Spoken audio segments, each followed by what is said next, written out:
आज आपण करणार आहोत प्रसादाचा शिरा। पॅन मध्ये 2.5 कप दूध घेतला आहे।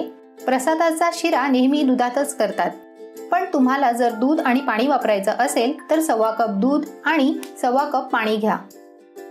हे दूध दुसऱ्या गॅस स्टॉपवर गरम करायला ठेवूया। मीडियम फ्लेमवर कढई ठेवली आहे। कढई तापल्यावर 1.25 कप गाईचं तूप टाकूया। तूप गरम झाला आहे, त्यात 1.25 कप जाड रवा टाकून भाजूया। गॅसची फ्लेम लो टू मीडियम वर ठेवूया।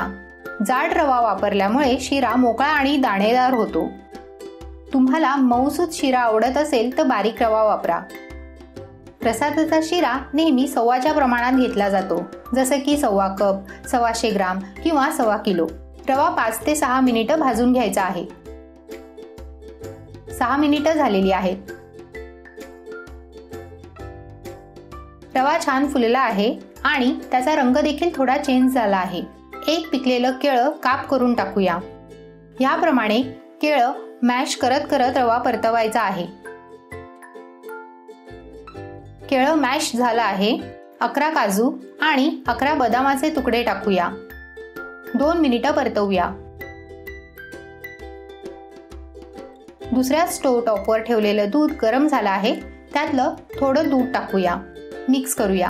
सगळं दूध एकदम टाकू नका। सगळं दूध एकदम टाकलं तर वाफ हातावर येऊ शकते। आता उरलेलं सगळं दूध ओतूया। लक्षात ठेवा, शिरा करताना नेहमी गरमच दूध वापरावे, नाहीतर शिरा चिकट होईल। नीट मिक्स करूया।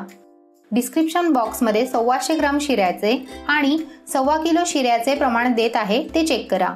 झाकण लावून 1 मिनिट शिजवूया। 1 मिनिट झाला आहे।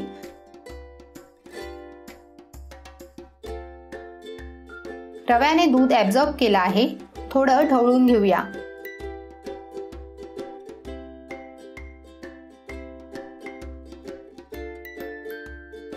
सव्वा कप साखर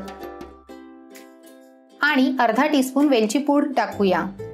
नीट मिक्स करूया।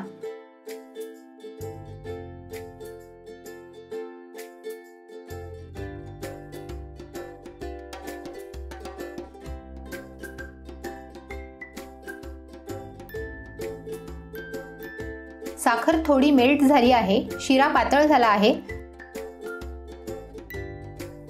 आता झाकण लावून 3 ते 4 मिनिटं शिजवूया, परंतु प्रत्येक मिनिटानंतर शिरा थोडा ढवळून घ्यायचा आहे, जेणेकरून शिरा खाली लागणार नाही।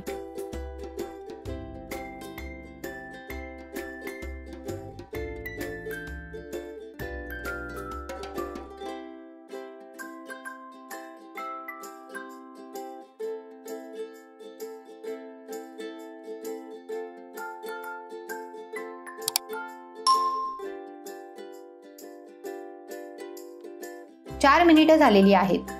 वा, शिऱ्याचा काय छान सुगंध पसरलाय। तुम्हाला जर ही रेसिपी आवडली असेल तर व्हिडिओला लाईक, शेअर आणि चॅनलला सबस्क्राईब जरूर करा। अतिशय स्वादिष्ट प्रसादाचा शिरा तयार आहे।